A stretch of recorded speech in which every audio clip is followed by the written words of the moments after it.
Next topic है modem. Modem का full form होता है मॉड्यूलेटर डीमॉड्यूलेटर। बेसिकली जब कभी हमें इंटरनेट कनेक्शन की जरूरत होती है तो इंटरनेट प्राप्त करने के बहुत सारे तरीके हैं, जैसे आप मोबाइल के थ्रू ब्लूटूथ ट्रिफरिंग करके या हॉटस्पॉट शेयर करके या अलग अलग तरीकों से आप इंटरनेट ऑब्टेन कर सकते हो अपनी डिवाइस पे, कंप्यूटर, मोबाइल वगैरह पे। उसी तरह से जब कभी हमें इंटरनेट के लिए ब्रॉडबैंड कनेक्शन की आवश्यकता होती है या इंटरनेट चलाने के लिए जब कभी हम ब्रॉडबैंड कनेक्शन लेते हैं तो ब्रॉडबैंड कनेक्शन में हमको टेलीफोन के माध्यम से इंटरनेट की सुविधा प्रदान की जाती है। टेलीफोन कनेक्शन के माध्यम से इंटरनेट की सुविधा प्रदान की जाती है। इसे कुछ ऐसे समझ सकते हैं, जैसे मान लीजिए हमने ब्रॉडबैंड कनेक्शन लगवाया, तो ब्रॉडबैंड कनेक्शन लगवाने के बाद हमें आमतौर पर एक टेलीफोन कनेक्शन मिलता है और ये केबल हमको कनेक्शन का यूज करने के लिए प्रदान की जाती है। इस कनेक्शन का एक सिरा टेलीफोन को प्रोवाइड कर दिया जाता है ताकि हमारा टेलीफोन एक्टिव रहे, और कनेक्शन का दूसरा सिरा प्रोवाइड किया जाता है कंप्यूटर को ताकि उस कंप्यूटर पर समानांतर रूप से इंटरनेट चल सके। इस तरह के ब्रॉडबैंड कनेक्शन में हम टेलीफोन की सुविधा और कंप्यूटर पर इंटरनेट दोनों सुविधाओं का समानांतर रूप से यानी पैरेलल प्रयोग कर सकते हैं। समान समय में आप टेलीफोन भी चला सकते हो, समान समय में आपका इंटरनेट भी चलेगा और दोनों एक दूसरे को इंटरफेयर या आपस में किसी प्रकार का एक दूसरे पे प्रभाव डालते नहीं है। अब बात यह है कि जो केबल हमको मिलती है, ये केबल एनालॉग सिग्नल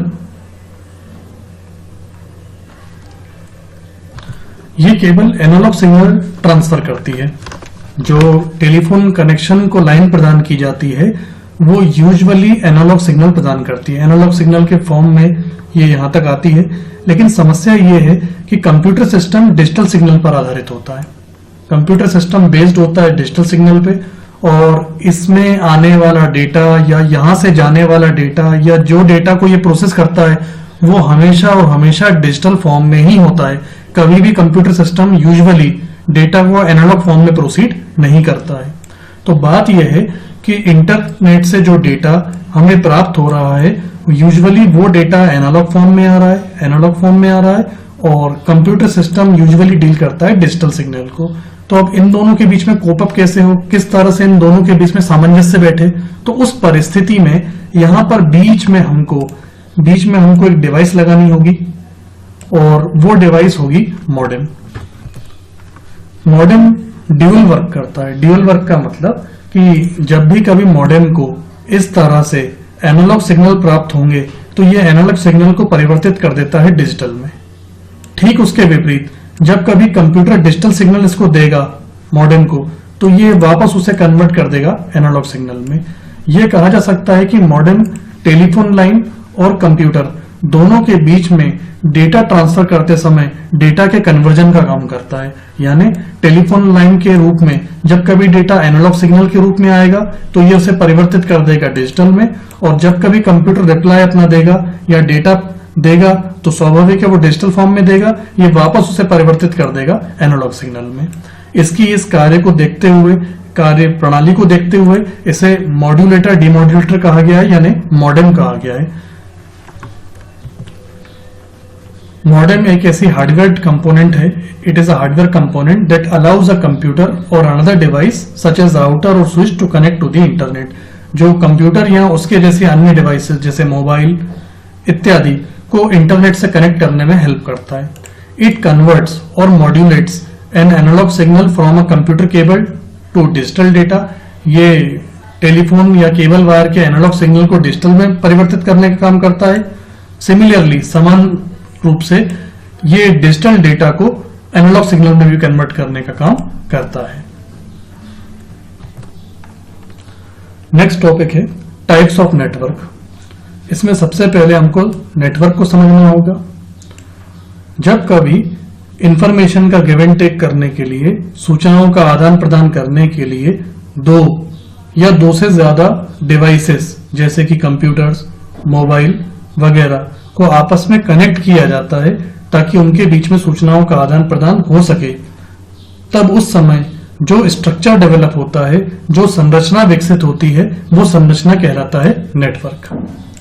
यूं समझा जा सकता है, उदाहरण के लिए दो कंप्यूटर, ये दोनों अभी अलग अलग हैं, तो इस प्रकार कंप्यूटर ए की इंफॉर्मेशन कंप्यूटर बी के पास नहीं कंप्यूटर 2 के पास नहीं जा सकती।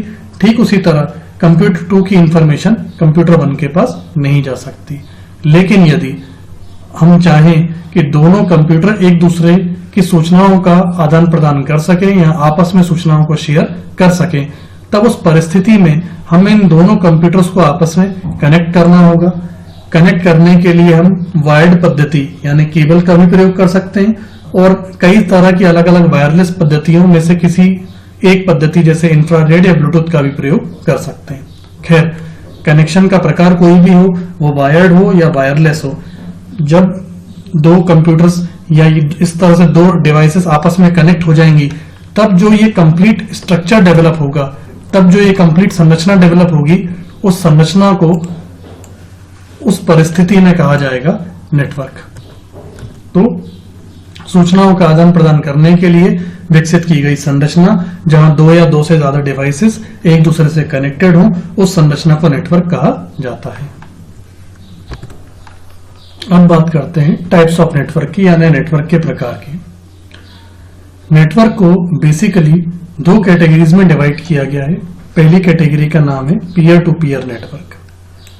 पीयर टू पीयर नेटवर्क उस नेटवर्क को कहा जाता है जिसमें सभी कंप्यूटर्स के अधिकार समान होते हैं। इस नेटवर्क में किसी प्रकार का सर्वर अवेलेबल नहीं होता कि जिससे परमिशन ली जाए। बगैर किसी परमिशन के, बगैर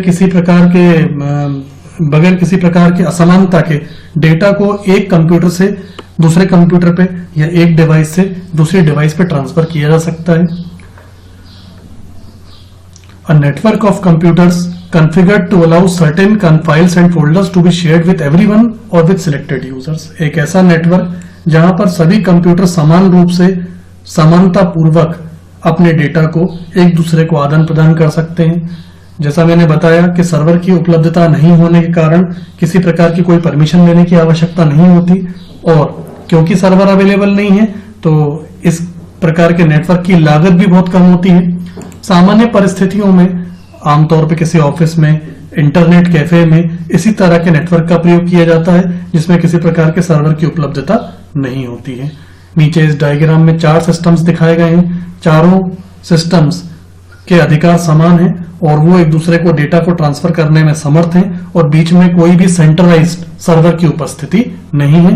इस तरह के नेटवर्क को पीयर टू पीयर नेटवर्क या फिर P2P नेटवर्क भी कहा जाता है।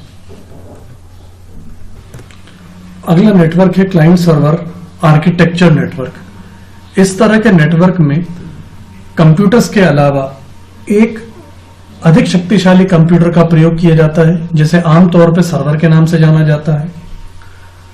सर्वर की उपस्थिति होने के कारण बाकी के सभी कंप्यूटर्स या डिवाइसेस क्लाइंट की भूमिका में होते हैं। इस तरह की संरचना में कोई भी प्रक्रिया, क्लाइंट्स के द्वारा की जाने वाली कोई भी प्रक्रिया सर्वर के आदेश के बिना संभव नहीं होती है।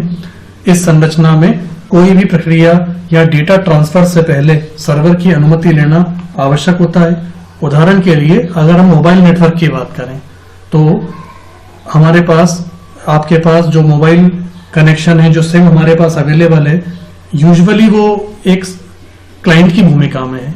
जब कोई व्यक्ति किसी दूसरे व्यक्ति को कॉल लगाता है तब यूजुअली ये रिक्वेस्ट उस नेटवर्क के एडमिनिस्ट्रेटर सर्वर के पास जाती है।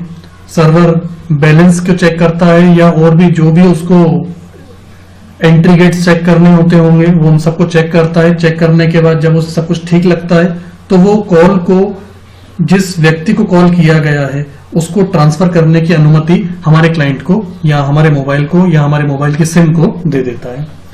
कहने का मतलब यह है कि मोबाइल का नेटवर्क पूरी तरह से क्लाइंट सर्वर आर्किटेक्चर पर ही बेस्ड है, क्योंकि अगर सर्वर हमें अनुमति नहीं देगा या सर्वर हमें किसी तरह की परमिशन नहीं देगा तो हम अपने मोबाइल या उसमें लगी हुई सिम के माध्यम से कॉल करने में सक्षम नहीं होंगे।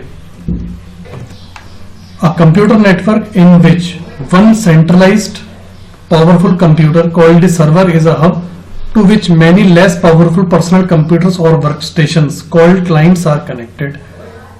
इस प्रकार के कंप्यूटर नेटवर्क में बहुत सारे वर्क स्टेशंस या बहुत सारे पर्सनल कंप्यूटर्स एक मुख्य सर्वर के माध्यम से जुड़े हुए रहते हैं। क्लाइंट्स ही प्रोग्राम को चलाने का काम करते हैं, परंतु यह सारा कार्य सर्वर की अनुमति के बिना संभव नहीं होता है। नीचे दिए गए उदाहरण में कुछ क्लाइंट मशीन्स को दिखाया गया है। ये क्लाइंट मशीन्स आपस में जुड़ी हैं, लेकिन आपस में वो प्रत्यक्ष रूप से डायरेक्टली जुड़ी हुई नहीं है। वो सब जुड़ी हुई हैं इस पावरफुल मशीन के माध्यम से। ये पावरफुल मशीन यहाँ पर सर्वर की भूमिका निभा रही है और बाकी की जो मशीन्स हैं वो क्लाइंट की भूमिका निभा रही हैं। तो क्लाइंट एक दूसरे से बातचीत कर सकते हैं, अपने डेटा को एक दूसरे को ट्रांसफर कर सकते हैं, परंतु इस सारे डेटा ट्रांसमिशन में सर्वर का पूरी तरह से हस्तक्षेप होगा। इस तरह का मॉडल पीयर टू पीयर की तुलना में कॉस्टली होता है। कॉस्टली होने का मूल कारण है इसमें सर्वर की उपस्थिति होना, सर्वर इंस्टॉल करना, क्योंकि एक कॉस्टली मीडियम है, जिसके कारण पीयर टू पीयर नेटवर्क की तुलना में यह संरचना अधिक महंगी और इसकी लागत अधिक होती है। इस प्रकार के नेटवर्क में क्योंकि सभी तरह के डेटा ट्रांसफर सर्वर के हस्तक्षेप से ही संपन्न हो पाते हैं, यानी कि सर्वर का इंटरफेरेंस होगा, सर्वर की प्रॉपर परमिशन होगी, then after all the clients would be able to transfer their respective data. इसीलिए यदि किसी विशेष परिस्थिति में सर्वर काम नहीं करता है या सर्वर खराब हो जाता है, तो उस परिस्थिति में ये पूरा नेटवर्क वहां पर डैमेज होता है और नेटवर्क में किसी तरह का कार्य हो नहीं पाता जब तक कि सर्वर वापस से एक्टिव ना हो जाए या अपनी प्रॉपर स्थिति में काम ना करने लगे। इस प्रकार के नेटवर्क की आवश्यकता केवल विशेष परिस्थितियों में ही होती है। जनरल पर्पस वर्क्स के लिए, जैसे ऑफिस में या फिर इंटरनेट कैफे में या साधारण डेटा का आदान प्रदान करना हो, तो वहां के लिए पीयर टू पीयर नेटवर्क ही आइडियल है, आदर्श है, जबकि विशेष परिस्थितियों में ही केवल इस तरह के मॉडल का प्रयोग किया जाता है।